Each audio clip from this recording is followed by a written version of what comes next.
plan, a drone flies over a small village and gets the attention of the locals, who immediately get ready for an attack. Soon a bunch of American soldiers arrive and find the town empty because everyone is hiding inside. The team keeps moving, and when they find a suspicious man with a bomb, they immediately surround him, threatening to shoot him if he doesn't drop his weapon. At first the man tries to ignore the threat, but when he sees the soldiers mean it, he takes out a gun which forces the soldiers to instantly kill him with a few shots. Then Jake informs Colonel Mason about the dead man and the bomb, asking for permission to disarm it. Mason refuses, but Jake ignores him and works on it anyway, successfully disarming it. At that moment, a secret second bomb goes off and kills most of the soldiers. Soon the men come out of the buildings and surround the Americans as they open fire and a vicious gunfight begins. American soldiers are falling everywhere and only Jake and Mason are left alive. Jake runs to join his colonel and is almost shot by the enemy, but Mason saves his life right before a helicopter shows up. 5 years later, Jake is trying his best to deal with a new life as a civilian while taking medicine for his PTSD. His new job is at an auto shop owned by Earl, where he has to work extra hard to deal with some entitled clients. After work, Jake goes home to spend his time with his family. He always makes sure to keep a happy mood for his son, but in private, things get tense when his wife points out they have lots of unpaid bills. However, Jake promises to take care of it like he always does. When Jake puts his son to bed, he shares a picture and a story about his old squad and the fact Mason was at the hospital when the baby was born. Jake laments not having spoken to Mason in a while, and when the kid asks if he ever killed anybody, Jake dodges the question. The next day, Jake goes to work and finds a group of gangsters claiming that Earl owes them money. When Jake tries to kick them out, the leader Fresh sends his men to beat him up, but Jake easily defeats them all with a wrench. Fresh makes him stop by showing him his gun, then he leaves with his gang after promising a round 2 in the future. Afterward, Jake confronts Earl, who confesses he used to be part of a gang too but was fortunate enough to leave that life and build something he could call a home. Earl promises he'll always protect his block, so Jake doesn't need to worry about his family. Jake feels like he's still at war and calls his family to check on them, hearing his wife say he should have called the cops instead of getting involved. Later in the evening, Jake goes home and sees Fresh in his car mentioning payback before driving away. A panicking Jake rushes inside the house and is devastated to discover his family is dead, so he screams and cries as he has a total breakdown. Moments later, the police arrive and try to ask him some questions, but Jake snaps and goes away in his truck. He drives through the city looking for Fresh's car while his mind keeps going through his happiest family memories. Eventually he finds the car outside a naughty club, so Jake rushes inside with a gun in hand and begins shooting every single gang member without hesitation. When he is about to kill Fresh, the man explains that he hadn't meant to kill Jake's family but he was given no choice. This doesn't change Jake's mind and Fresh gets shot too. 5 months later, Jake is serving time in prison for his crime and his PTSD gets worse as he spends most of his day picturing Fresh killing his family. One day, Jake is surprised to get a visit from Mason, who offers his help to reopen the case. However, Jake refuses because he thinks he belongs there and repeats what he told the judge. He got his revenge and now has zero remorse, he'd even do it again. Then Jake asks Mason to never come back and tells the guard to take him back to his cell. That night, Jake keeps remembering his days with the army and how Mason had retired after saving his life.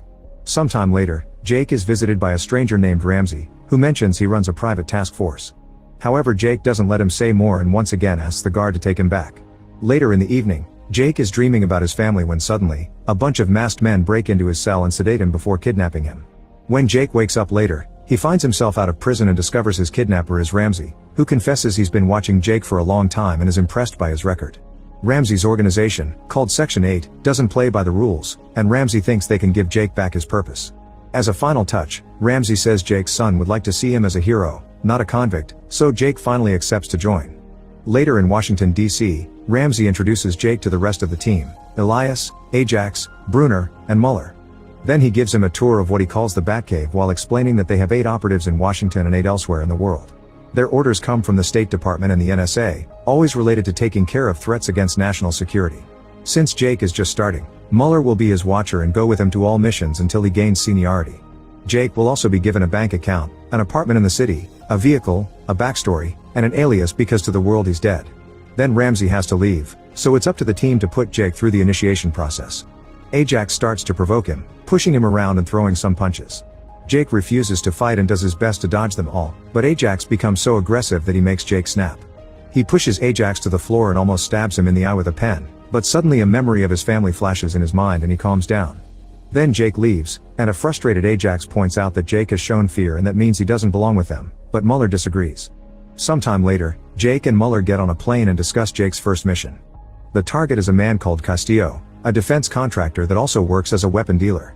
Recently he's put his hands on some dangerous schematics that he'll sell to the Russians, so Jake's job is to retrieve the schematics and kill Castillo and his men. Jake realizes they're essentially a group of assassins and doesn't look forward to killing again. In the evening, the duo makes it to Mexico, where they find Castillo about to make the exchange with a Russian negotiator in a warehouse. While Castillo and the Russian argue, Jake sneaks around and discreetly kills a guard. The noise makes both gangs think the other is setting them up and this turns them against each other, so their argument soon escalates into a full gunfight.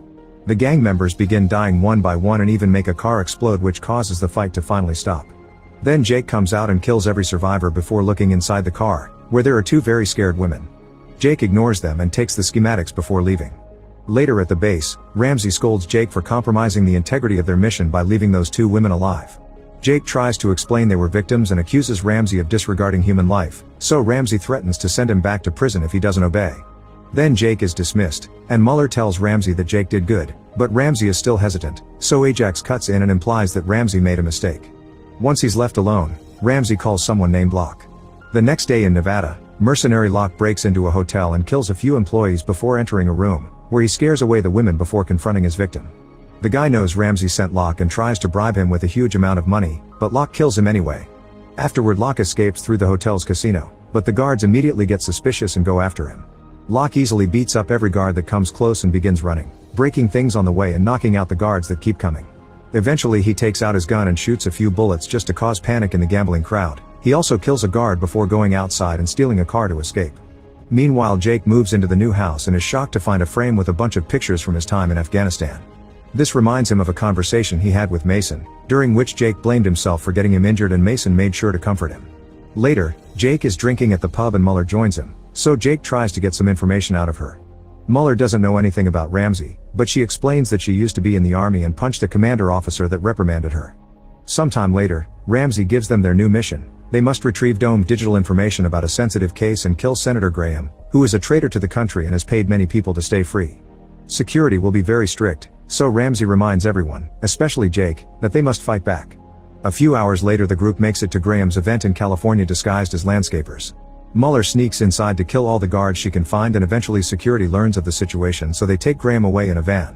While Mueller hacks the senator's computer, Jake chases after Graham, shooting a few bullets to no avail. The van is too fast for him, so Jake takes a shortcut by jumping over a hill and manages to block the road.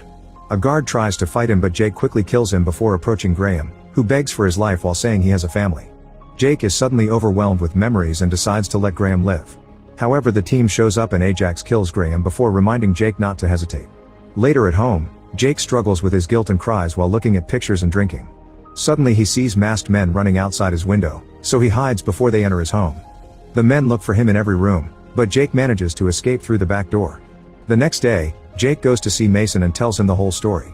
Mason mentions he knew the real Section 8 was dismantled in the 90s and the one functioning now is just a cesspool of disgraced agents from the Army, CIA, FBI, and the like. They even have important connections in Washington, so if Jake is running from Section 8, he's in serious danger. Mason has never heard of Ramsey and promises to make some calls. He also agrees to help Jake with some money and a gun.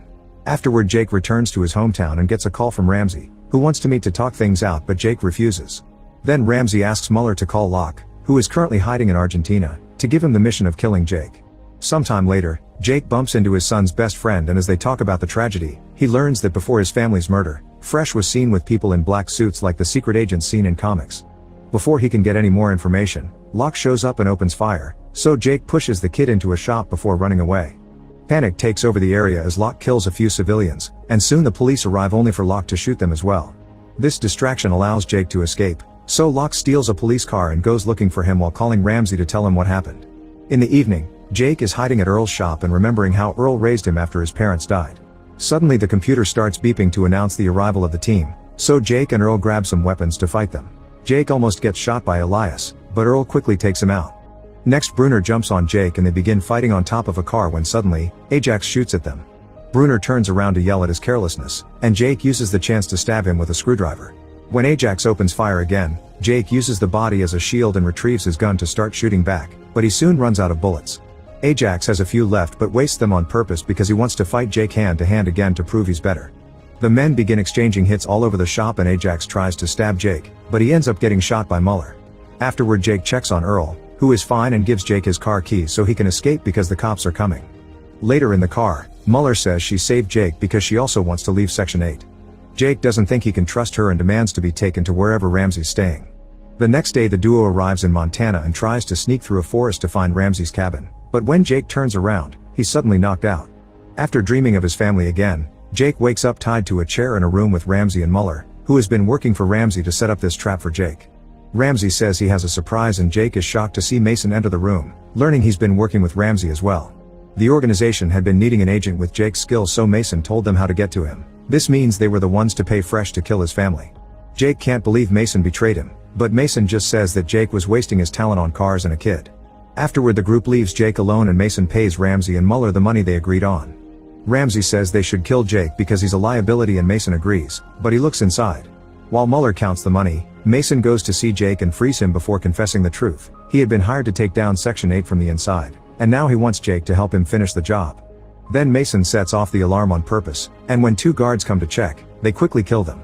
More men keep coming and the duo shoots them all as they make there to find Ramsey. Another gunfight begins as bullets destroy their surroundings, and when Ramsey sees them, he hides with Muller and offers Jake the money from Mason. Jake refuses with a shot, so next Ramsey tries to convince Jake that this is all Mason's fault, but Jake doesn't believe him. While they argue, Muller sneaks around and tries to shoot Jake, but Mason tells him to move and takes the bullet instead, knocking Muller down in return. Jake rushes to check on his friend and Ramsey tries to grab the money, but Jake scares him off with a few shots. Then Mason asks Jake to finish the job and dies. At that moment Muller cuts in and tries to shoot Jake, but she's out of ammo, so they start fighting hand to hand instead. After exchanging a few hits, Mason stabs Jake in the shoulder, but he uses the chance to turn her own hand against her and kill her. Afterward Jake goes outside and sees Ramsey flee in a car, so he steals a vehicle and goes after him. Both men open fire as they drive like crazy, and Ramsey gets so distracted that he ends up crashing. Jake walks over to the wreck, and when Ramsey insults him for hesitating, Jake finally kills him. In the evening, the police bring Jake to meet General Savoy, who Mason was working for. Savoy offers Jake a job and a clean slate if he accepts to join his team, but Jake declines the offer, saying that he has nothing to fight for. Just in case, Savoy gives him his card anyway. Later Jake returns home only to find Locke waiting for him because he still wants to finish his job as his reputation demands. Soon a hand-to-hand fight begins and both men show their amazing fighting skills while using any object or furniture in the room to attack as well. When the fight moves to the kitchen, both of them grab a knife and keep hitting each other until Locke throws Jake on the floor. This allows Jake to retrieve his gun and finally kill Locke. The next morning Jake sends a voice message to Earl, thanking him for everything and announcing he's leaving. Meanwhile Jake is taking a bus and sees a mother having a sweet moment with her son. Memories of his own family flood his mind again and Jake calls Savoy to accept his offer, saying he does have something he wants to fight for.